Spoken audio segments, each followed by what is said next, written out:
నమస్తే, నేను ఇందు. హైదరాబాద్ రియల్ ఎస్టేట్లో ఒక కొత్త ట్రెండ్ నడుస్తుందని చెప్పొచ్చు. అంటే కొత్త ఇల్లుల కన్నా పాత ఇల్లులకే ఒక క్రేజ్ ఉన్నట్టు తెలుస్తుంది. మరి దీని గురించి మాట్లాడడానికి మనతో పాటు real estate expert Sanjay Nayak garu ఇప్పుడు మనతో ఉన్నారు. నమస్తే సార్. నమస్కారం మేడం. సార్, మరి ఇప్పుడు చూసుకుంటే ఇప్పుడు హైదరాబాద్ రియల్ ఎస్టేట్లో ఒక కొత్త ట్రెండ్ అయితే నడుస్తుందని చెప్పొచ్చు. అంటే కొత్త ఇల్లుల కన్నా పాత ఇల్లు కొనుగోలు చేయడానికి చాలా మంది మొగ్గు చూపుతున్నారు. సో ఏమంటారు సార్ దీని గురించి? కొత్త ఇల్లుకు ఉండే డిమాండ్ కొత్త ఇల్లులకు ఉంటుంది, పాత ఇల్లులకు ఉండే డిమాండ్ పాత ఇల్లులకు ఉంటుంది. సో రెండింటికి డిఫరెన్స్ ఏంది? ఎందుకు మీరు అన్నట్టుగా కొందరు ఏంటంటే పాత ఇల్లులే కొంటున్నారు, రీసేల్ అని ఎందుకు కొంటున్నారు, కొత్త ఎందుకంటే రీసేల్కి పోయే వాళ్ళు ఎవరు ఉంటారంటే ఏదన్నా ఒక కమ్యూనిటీ మంచి ఏరియాలో ఉంది, అక్కడ ఎవరన్నా వాళ్ళకి ఇంపార్టెంట్ వర్క్ మీద వాళ్ళు షిఫ్ట్ అయిపోతున్నారు, అక్కడే మనకు కొంచెం తక్కువ ప్రైస్కి వస్తుంది అన్న ఉద్దేశంతో రీసేల్లో కొంటారు. రీసేల్ మార్కెట్లో ఏంటంటే కొత్త మార్కెట్తో పోలిస్తే కొంచెం తక్కువలో వస్తుంది. సో తక్కువలో వచ్చినప్పుడు ఏమవుతుందంటే మనకు కొత్త దాంట్లో పోలిస్తే కొత్త దాంట్లో ఎమ్యూనిటీస్ ఫెసిలిటీస్ ఎక్కువ ఉన్నాయి, అంత అమౌంట్ మనం ఎఫర్ట్ చేయలేము అనుకున్నప్పుడు వాళ్ళకి కొత్తవి కాకుండా పాత దాంట్లో వెళ్తే ఏమవుతుందంటే కొంచెం తక్కువ బడ్జెట్లో వస్తాయి. సో ఇంకోటి ఏంటంటే వీళ్ళు ఏదైనా నచ్చినట్టు రెనోవేషన్ చేసుకోవాలన్నా కూడా ఆపర్చునిటీస్ ఉంటాయి అన్నట్టు కొందరు ఏం చేస్తారంటే పాత దానికి వెళ్తారు.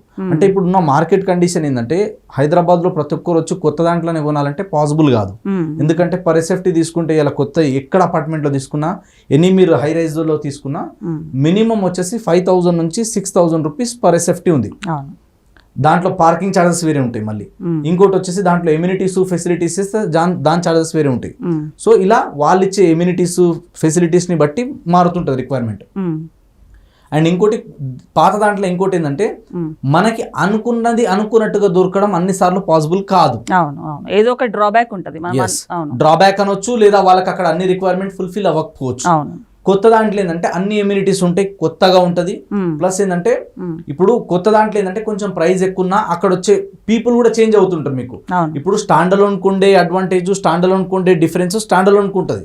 హై రైజ్ కి వచ్చేసరికి ఏమవుతుందంటే కొంచెం ప్రైవసీ ఎక్కువ ఉంటది, సేఫ్టీ ఎక్కువ ఉంటది, సెక్యూరిటీ ఉంటది, అన్ని రకాలుగా ఎమ్యూనిటీస్ ఫెసిలిటీస్ అన్ని అదే ఏరియాలో దొరుకుతాయి, మనకి బయటికి వెళ్ళాల్సిన పని ఉండదు.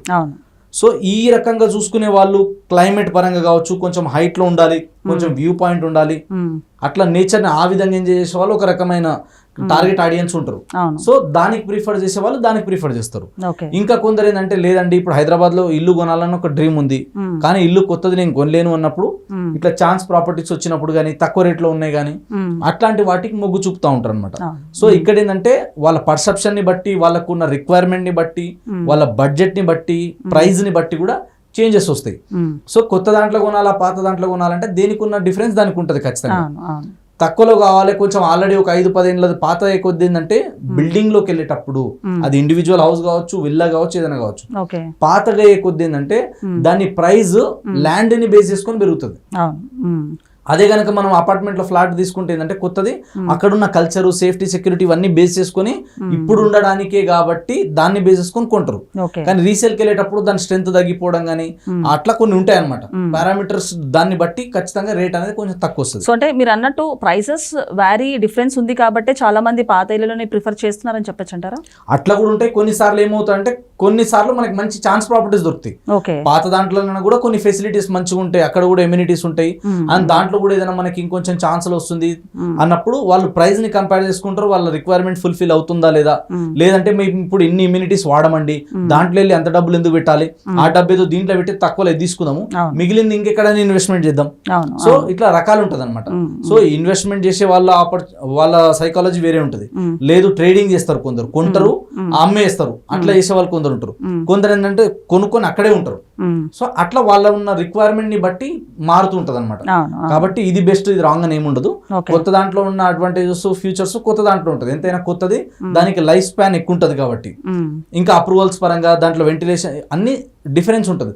ఇక పాతది ఏంటంటే ఆల్రెడీ పాత పడ్డది, చుట్టూ ఆ స్ట్రెంత్ కానీ దాంట్లో వచ్చే క్వాలిటీ కానీ కొన్ని చేంజెస్ వస్తాయి. కానీ మీరు అన్నట్టు పాత ఇల్లు కొనుగోలు చేస్తే గనక రెనోవేషన్ చేసుకోవడానికి, రీకన్స్ట్రక్ట్ చేసుకోవడానికి మనకి ఛాన్సెస్ కూడా చాలా ఉంటాయని చెప్పొచ్చు. నార్మల్ గా అంటే అపార్ట్మెంట్ ఆఫ్ ఫ్లాట్స్ అయితే ఇంటీరియర్ మనం చేంజ్ చేసుకోవచ్చు, అది కొత్తదైనా పాతదైనా. కొన్నిటికి కొన్ని అంటే కమ్యూనిటీస్ ని బట్టి, వాళ్ళు ఇచ్చే ఎమ్యూనిటీస్ ని బట్టి వాళ్ళకున్న రూల్స్ అండ్ రెగ్యులేషన్ మారుతూ ఉంటాయి అనమాట. అందరిది ఒకేలా ఉండదు.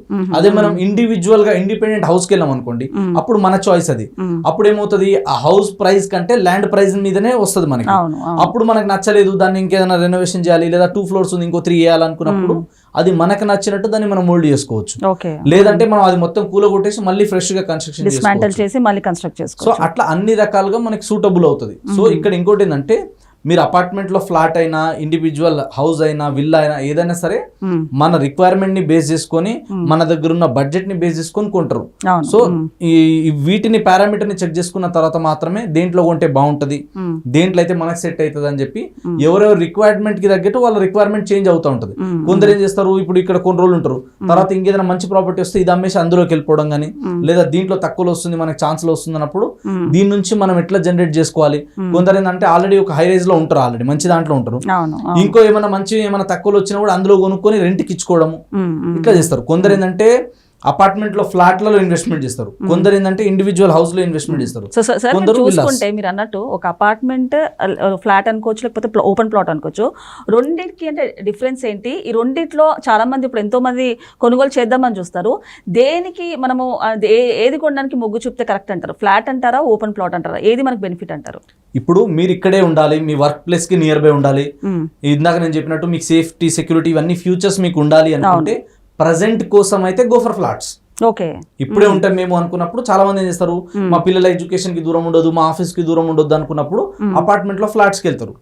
అది ఇండివిజువల్ అంటే మనకి హై రైజ్ కావచ్చు, లేదంటే స్టాండ్ అలోన్ బిల్డింగ్ అయినా సరే వాళ్ళ రిక్వైర్మెంట్ తగ్గట్టు దాంట్లో వెళ్తారు. ఇంకా కొందరు ఏం చేస్తారు, ఎంతైనా అది అపార్ట్మెంట్ లో ఫ్లాటే, నాకు ఒక ఓన్ ఉండాలనుకున్న వాళ్ళు దానికి వెళ్తారు. బడ్జెట్ మ్యాటర్ అవుతుంది, రిక్వైర్మెంట్ మ్యాటర్ అవుతుంది. లేదు ప్యూర్లీ ఇన్వెస్ట్మెంట్ అనేటప్పుడు మాత్రం ఓపెన్ ప్లాట్ ఇస్ బెస్ట్. అంటే అగ్రికల్చర్ ల్యాండ్ గానీ ఓపెన్ ప్లాట్ గానీ. సో అగ్రికల్చర్ ల్యాండ్ లో కూడా ఏంటంటే మనకి ఇప్పుడున్న సిటీకి సరౌండింగ్ లో కొంచెం మంచి ప్రైమ్ లొకేషన్ లో కొనాలంటే 80 లక్షల నుంచి ₹1 కోటి మినిమం పెట్టాలి ఎకరం. హైవే ఫేసింగ్ పెట్టాలంటే మినిమం ఏ హైవేలలో కూడా ఇప్పుడున్న మార్కెట్ లో 3 నుంచి 4 కోట్ల కంటే తక్కువలో దొరకడం కష్టం, ఎనీ హైవే, అది నేషనల్ హైవే అయితే. సో కాబట్టి అంత బడ్జెట్ పెట్టగలుగుతాం అనుకుంటే హైవేలలో కొంటారు. లేదు అంత బడ్జెట్ కొనలేమన్నప్పుడు లోపలికి వెళ్తే 80 లక్షల నుంచి ₹1 కోటి మంచి మంచి బిట్లు వస్తాయి, మెయిన్ రోడ్ బిట్లు, అట్లా తీసుకోవచ్చు. లేదు అంత కూడా మనం ఎఫర్ట్ చేయలేము, కొంచెం తక్కువ బడ్జెట్, ఒక 20 లక్షలు 30 లక్షలు 50 లక్షలు అనుకుంటే వాళ్ళు ఏం చేస్తారంటే ఓపెన్ ప్లాట్స్కి వెళ్తారు. ఓపెన్ ప్లాట్ లో వెళ్తే ఏముంటది, సేమ్ దాంట్లో కూడా ఏంటంటే ఒక 30-40 లక్షలు మీరు పెట్టినంటే అంటే 30 lakh దాటితే మీకు మంచి లగ్జరీ ఎమ్యూనిటీస్ వస్తాయి. లైక్ దాంట్లో పార్కులు కావచ్చు, ఎవెన్యూ ప్లాంటేషన్ కావచ్చు, స్విమ్మింగ్ పూల్ కావచ్చు, క్లబ్ హౌస్ కావచ్చు, ఇలాంటి రిసార్ట్స్ కావచ్చు, ఇవన్నీ ఇప్పుడు అందరు కల్చర్ మారింది. సో దాంట్లో వెళ్తే ఏమవుతుంది అంటే కొంచెం మంచి లొకేషన్ లో మంచి డెవలపర్ దగ్గర ఒక ప్రాజెక్ట్ లో ఒక ప్లాట్ వస్తుంది, అండ్ రెసిడెన్షియల్ గా అది అన్ని అప్రూవ్డ్ ఉంటది కాబట్టి రేపు రీసేల్ కూడా ఈజీ ఉంటుంది. అప్రిషియేషన్ పరంగా కూడా కొంచెం మార్కెట్ గ్రో అవడానికి ఎక్కువ స్కోప్ ఉంటుంది.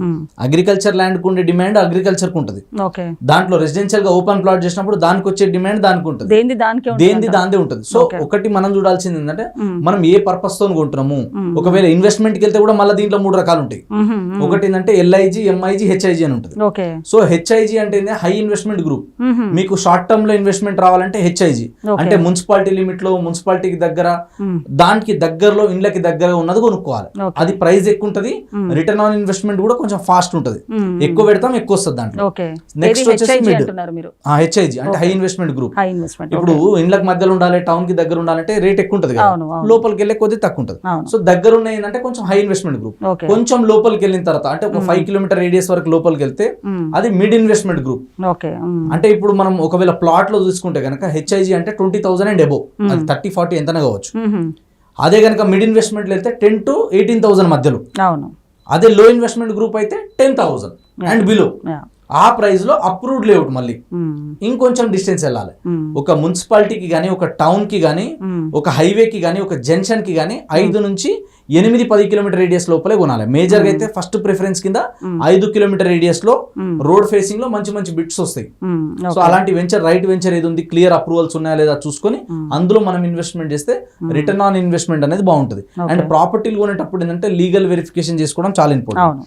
లీగల్ వెరిఫికేషన్ చేసుకొని అక్కడ ప్రైస్ ఉందా లేదా, అంత పెట్టొచ్చా లేదా, అండ్ అక్కడ ఎంత వరకు పెరగొచ్చు, అది ఏ పారామీటర్ ని బేస్ చేసుకొని పెరుగుతుంది, ఇవన్నీ మనం ఒకసారి బ్యాక్ ఎండ్ లో వర్క్ చేసుకున్న తర్వాతనే, తెలుసుకున్న తర్వాత తర్వాత మాత్రమే ఇన్వెస్ట్మెంట్ చేయాలి. Okay. తెలియకపోతే దయచేసి ఒక కన్సల్టెంట్ రియల్ ఎస్టేట్ ఎక్స్పర్ట్ ని కలవాలి. మాలాంటి వాళ్ళని కలిస్తే మేము చెప్తాం. సో దాన్ని బేస్ చేసుకొని కొనాలి. మీరే డైరెక్ట్ వెళ్తే ఏమవుతుందంటే మీరు ఏదో జాబ్ లో ఉంటారు, మీరు ఏదో బిజినెస్ లో ఉంటారు, మీకు మీ జాబ్ గురించి మీ బిజినెస్ గురించి తెలుసు కానీ లొకాలిటీ గురించి తెలియదు కదా, అక్కడ ఉన్న గ్రౌండ్ గురించి మీకు తెలియదు కదా, అక్కడ రియాలిటీ ఏందనేది మీకు తెలియదు. కాబట్టి మీరు అక్కడ మోసపోవడానికి, ఎక్కువ ప్రైస్ లో పెట్టి కొనడానికి ఇట్లాంటి ఛాన్సెస్ ఎక్కువ ఉంటాయి. కాబట్టి ఒక ప్రొఫెషనల్స్ కలిసినప్పుడు ఏమవుతుందంటే అది రైట్ ప్రైజా కాదా, రైట్ ప్లేసా కాదా, రైట్ డెవలపరా కాదా, అండ్ దీంట్లో ఎంతవరకు అప్రిషియేషన్ రావచ్చు,